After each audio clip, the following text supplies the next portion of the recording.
It's time for Dan Daru's Daily Destination, and it's a one-of-a-kind museum. It's focusing on Colorado's affinity for the mountains. We sort of like the mountains here. Just a bit. Kind of makes us what we are. A lot. This is pretty cool. It's the American Mountaineering Museum, and Dan is there live from the museum in Golden to show us around. Dan, good morning. Hey, good morning, Brooke and Kirk. Look, Shelby Arnold here is already laughing at me because I'm not holding this thing properly. Hey, good morning, Shelbs. Good morning. How are you? Great. Hey, we're live in Golden, Colorado, and you got one of the coolest museums in the state of Colorado, and it's the American Mountaineering Museum. And this is your baby. You're like a curator, the bottle washer, janitor, everything, but you know this place inside and out. How did this thing get started? Actually, it opened in 2008, and it's a partnership of the Colorado Mountain Club and the American Alpine Club. And they had this vision and put it together, and it is what it is. You know, it's kind of interactive, kind of scary. Robert, let's start with this. Be careful, Robert. Watch out. Watch out. Don't step on that. You actually can't step on it because this is actually plastic, but this is like one of those scary crevasses. You said crevasse. I said crevasse, but this is, what's this supposed to simulate?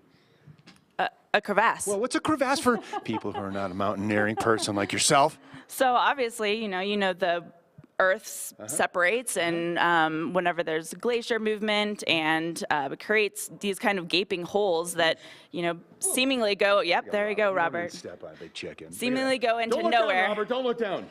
They can be quite hidden, or they can be, in plain sight. This is actually a pretty small one. Well, and for mountaineers, this can be quite dangerous, right? Absolutely. I mean, you got to be very careful. So that's the whole idea. Well, and you can see that people use ladders actually to climb across it. Does that sound safe for you? That doesn't look good to me. Yeah. You're looking at that. All right, let's come down to the museum. Actually, there's a lot of stuff to look at here. It's pretty doggone visual, in my opinion. Absolutely. All right. How many different little stations do we have down here? I don't know, maybe like 10 or so. It's all these different areas that we talk about. We have this Mount Everest model here. Whoa. It is one of two that actually have ever been built. The other one's in Boston. And it just gives you an idea of sort of what the mountain looks like. Right, and the mountain can be very, well, of course, Everest. I mean, Mount Evans is dangerous to me. It can be very dangerous. There are things people can learn. They can come here and figure out, hey, what to do. Well, that's not really what this is about. This is more of like a history museum with mountain climbing. Absolutely, but there are things you can learn. Right over here is the roof of the Rockies. And the Rockies, basically, we're all familiar with them. But I like this. Just need a little music, and I think we got a little waltz going on. Where'd you go? There we go. So this is about the Rockies, and everyone knows about the 14ers. We've got the Climbing Smiths right here. Oh, look at that. Isn't that awesome? A whole family that completed all the Colorado 14ers. For Pete's sake. Are you kidding me? That's an ambitious family there. And over here we have a display that can show the different areas in Colorado.